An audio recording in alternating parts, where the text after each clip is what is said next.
Overlord Volume 4 Epilogue. Epilogue. A gentle sensation filled his body. It was as though a hand were trying to drag him up through deep water, but Zayusu shrugged it off. That was because he felt something disgusting from that frightening hand. After what seemed like an instant and an eternity had passed, he felt the hand reaching for him again. Zayusu wanted to brush it off once more, but he stopped. That was because he heard a voice coming from beside him, that of the female he loved. He hesitated, and hesitated, and still hesitated. In this world where time might not have existed at all, Zayusu waffled, and then, however reluctantly, he reached out to take that hand. After that, someone pulled him up forcefully, dragging him into a brilliantly white world. He felt powerless. He felt like his innards were a sack of mud.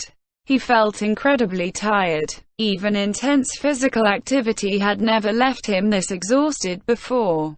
Zayusu struggled to open his heavy-lidded eyes. Light stabbed into his field of vision.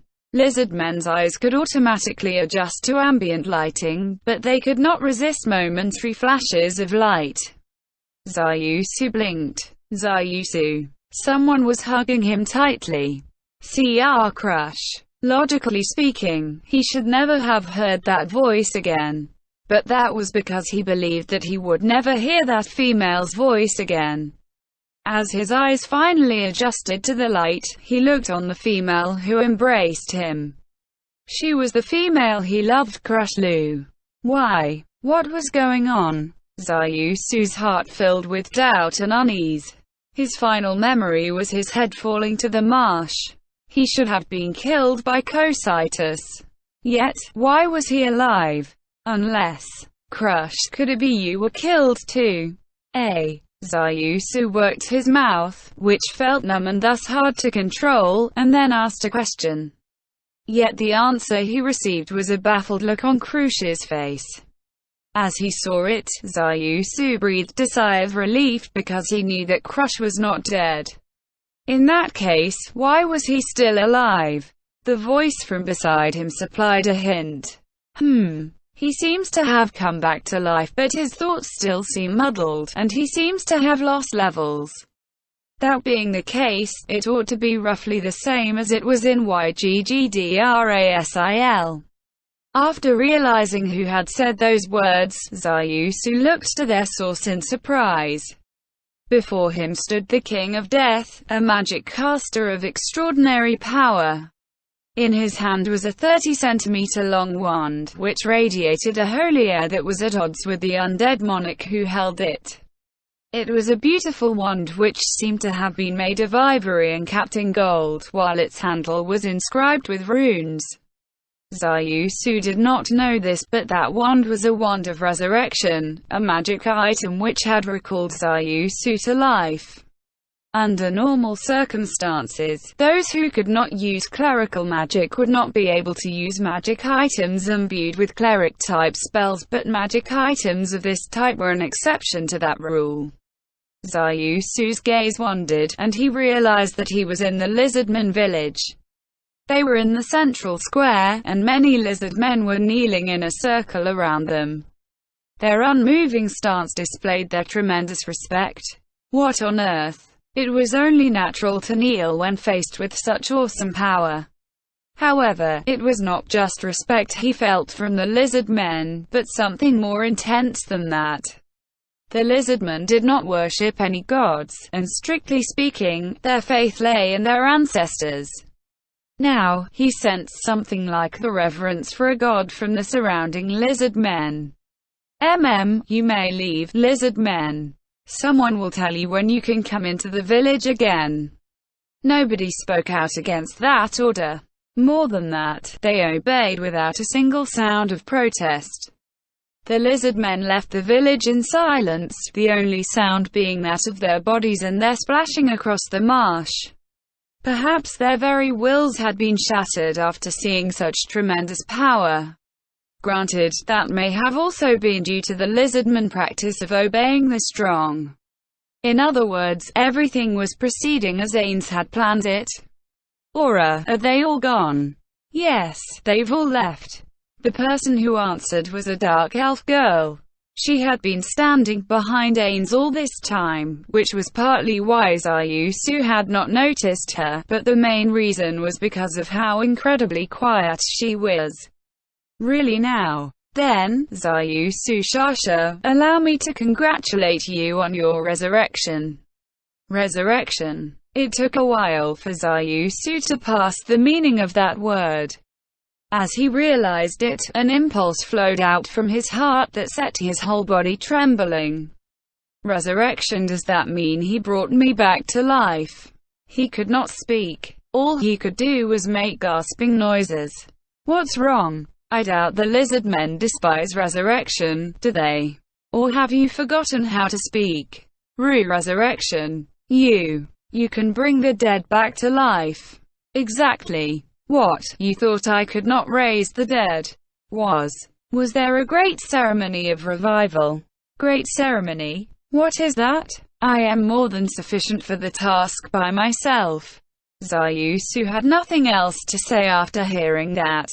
Resurrection magic was a miracle which could only be performed by those legendary lizardmen who bore the bloodline of the Dragon Lords. And he could do it by himself. Was he a monster? No, that was wrong. Was he a magic caster of incredible power? No, that was wrong too. Zayusu fully understood now. He led a legendary army, and was accompanied by demons. In other words, the being before him was nothing less than a god. Zayusu shakily rose to his feet and prostrated himself before Ains. Crush hurriedly rushed to follow suit. O Supreme One! Zayusu felt something like confusion in the gaze which looked down upon him, but he assumed that he had been mistaken. Please accept my eternal loyalty.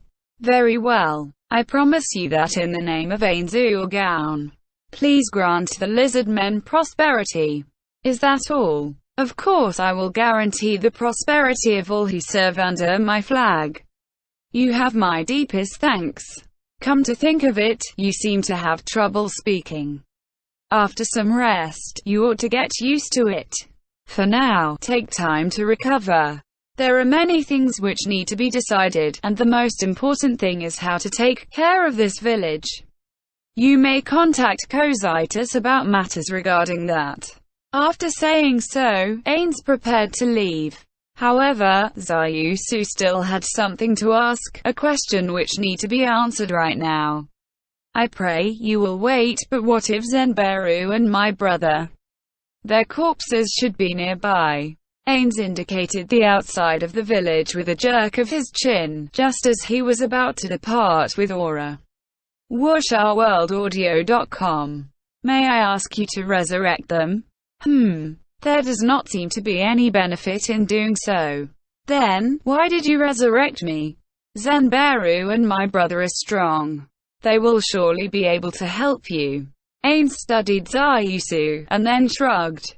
I shall think about it. First, I shall preserve their bodies, and then I shall consider it. Ains's robe swished as he walked, indicating that the conversation was over. Aura's voice trailed off as she said, "That Hydra is really cute." Zayusu finally recovered from his prostration, and let his body go slack. I escaped with my life. Or perhaps I should say that I came back to life. He had no idea how they would be ruled in future. However, if they could show how useful the lizard men could be, it should not be too bad. Crush, Aniya. It's fine. We'll worry about that later, alright? For now, you need to rest and recover from your fatigue. It'll be fine. I can still carry you. Please do. Zayusu lay down and closed his eyes. The desire to sleep assaulted him, as though he was ready for bed after a long day's hard labor. As he savored the gentle sensation stroking him, Zayusu's mind sank into the darkness once more. End chapter. Overlord Volume 4 Afterword. I trust nobody here has started reading from this volume. Therefore it's been a while. I'm Maruyama Kugane. Then, like I mentioned in the previous volume's AfterWord, this volume is quite unique for a light novel, being entirely about the lizard men. That's pretty rare among light novels, right?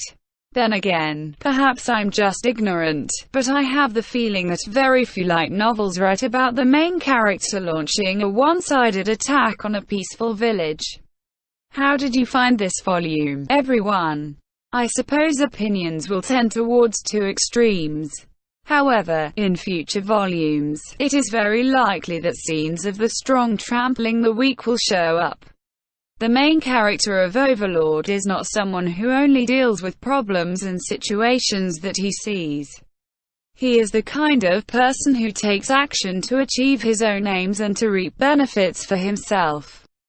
In other words, he is not the type who only goes to rescue the female lead when he hears that she's in trouble, but he is the carnivorous type who goes out and finds the female lead when she's in a fix.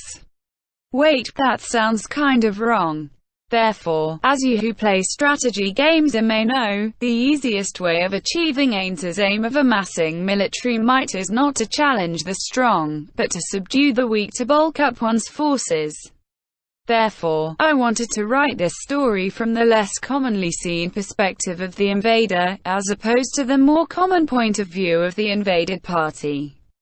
That said, a back-and-forth slugging match hardly counts as an invasion. Next, I shall express my thanks. So Bin-sama, your crush drawing was adorable and made me very excited. Cord Design Studio, your design of the cover, the spine, and the poster was really cool. Ohaku-sama, you are always meticulous in your proofreading. And then there is my editor F-Dar-sama, who has assisted me in many ways. Thank you all. Honey, thank you for the edits and I am grateful for all the cracks you made. WashOurWorldAudio.com. Cleaning up really is troublesome. Also, my deepest and sincerest thanks goes out to all your readers who bought this book. Thank you very much.